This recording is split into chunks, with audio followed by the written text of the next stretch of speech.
Hej, jeg har en række klienter, som til daglig sidder foran en computer, og måske endda sidder dårligt. Jeg har 2 øvelser, jeg gerne vil dele med dig.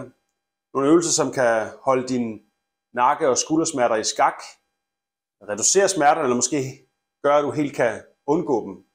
Så se med. Øvelse nummer 1.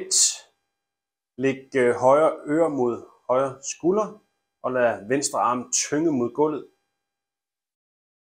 Så vil man mærke et stræk her. Og når man har holdt den position i cirka et halvt minuts tid, så lægger man venstre øre mod venstre skulder, og lader højre arm tynge mod jorden. Øvelse nummer 2.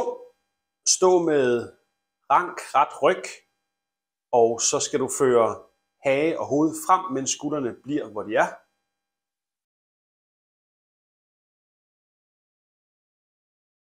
Prøv at holde den position i et halvt minuts tid. Man får lidt underbid, og det ser mindre kønt ud, men det virker. Og når man har holdt positionen i cirka et halvt minuts tid, så fører man hovedet bagud, mens skuldrene bliver, hvor de er.